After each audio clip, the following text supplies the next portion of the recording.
সিলেটে নিয়ম মেনে হচ্ছে না বৃষ্টিপাত, স্বাভাবিক থাকছে না দিন ও রাতের তাপমাত্রা। কখনো টানা বৃষ্টি, আবার কখনো তীব্র তাপপ্রবাহ, আবার কখনো সূর্যোদয়ের পর থেকে সূর্যাস্তের আগ পর্যন্ত প্রকৃতিতে দেখা মিলছে বহু রূপের।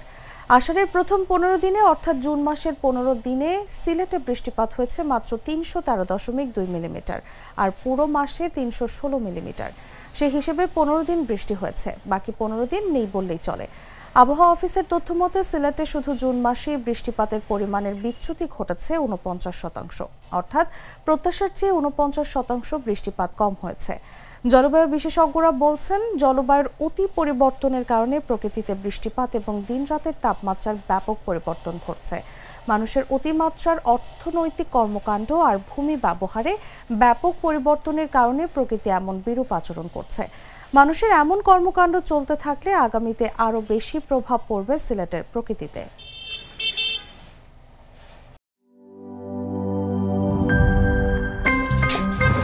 আমার একটা স্মার্ট সিদ্ধান্তে 25% গ্যাসের খরচ কমেছে। ভাবছেন কিভাবে? সাধারণ গ্যাস স্টোভ বদলে আমি এনেছি আরএফএল গ্যাস স্টোভ। এর সাইন্টিফিক নজল ও ব্রাস বার্নার ক্যাপ সমানভাবে তাপ ছড়িয়ে রান্না করে দ্রুত, তাই গ্যাসও বাঁচায় 25%, টাকাও বাঁচে 25%। আরএফএল গ্যাস স্টোভ নিরাপদ ও গ্যাস সাশ্রয়ী।